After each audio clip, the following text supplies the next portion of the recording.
and the clearance of candidates.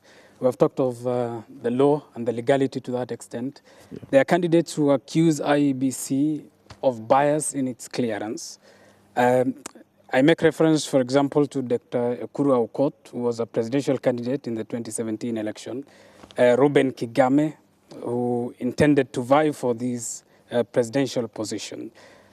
Just for purposes of clarity, because they have quite a following, to be fair, and in a liberal democracy as such, why were they disqualified? Is it that they did not meet your requirements, or as they claim, the commission is biased towards them? Yes, we have, as I said, we operate within the framework of the Constitution and the laws and the regulations. We don't just make decisions. All returning officers, including myself, we follow the law. And there was then the law in place that time was that among the things that a candidate was to provide was a supporters list of 2,000 for a minimum of 24 counties and supported by copies of ID cards. That was the law then. I know the High Court has ruled that IDs are not necessary now. So that is that's now going forward. I believe that then will be. These are candidates, Chairman, who have paraded what they say was the legal requirement to allow them to be on the ballot. Yeah, they read mischief. Yes, there's no mischief. It was done here in this room where we are transparent. What we did then was ask them to submit to us soft copies of the supporters lists and hard copies of supporters list with copies of the IDs. And most of them, if you look at the nomination forms, the reasons for rejection are given on the nomination forms. So you must interrogate those nomination forms before you know why they were rejected. But in most cases... Just for purposes of clarity, yes, for the sake of Dr. Ekuru Aukot, who was a presidential candidate in 2017, why was he disqualified from the 2020? Yeah, he did not meet the requirements. Which one? Which included failure to submit hard copies with copies of the IDs. That was the requirement that time. And if you look at this nomination form, there are also other reasons which were given for his rejection. But Chairman, now, some of these candidates say that you accorded some candidates more time to get these signatures, given that it was not as elaborate as they would have wanted it to be.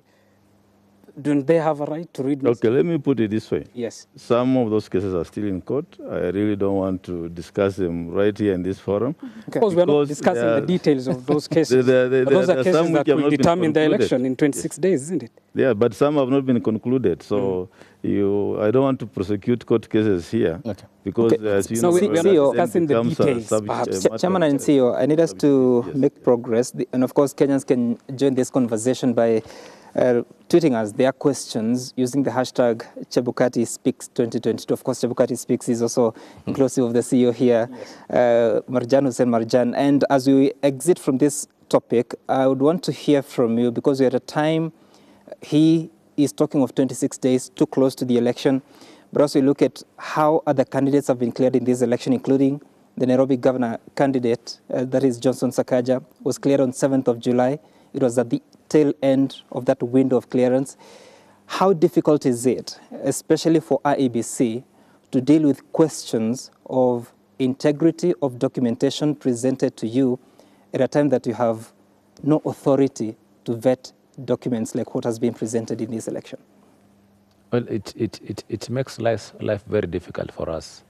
For once, for example, we do not have the capabilities of determining whether, for example, a document presented for us is actually legit or not.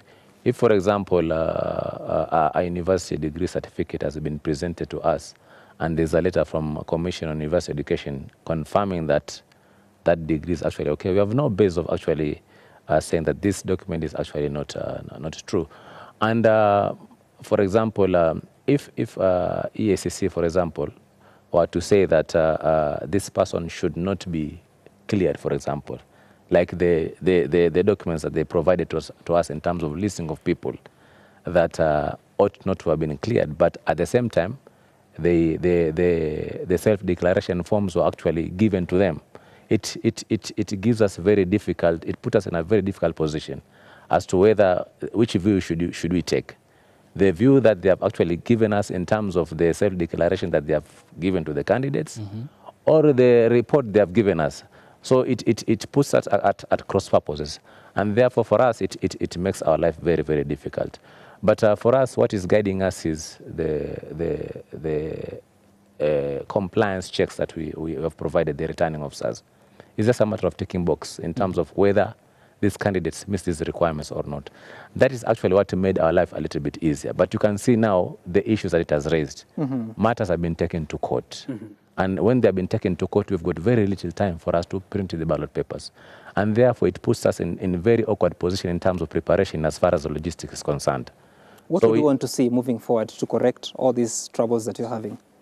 Maybe I would like to see that we have got the laws provide clarity. For example, in terms of hearing and determining cases after DRC, maybe they should be given time limit within which they should actually hear those cases and determine. Because if today we can still continue hearing cases regarding nominations, and they may have bearing in terms of printing of the ballot papers, then it's going to still, even if we continue this way, we'll have problem in future.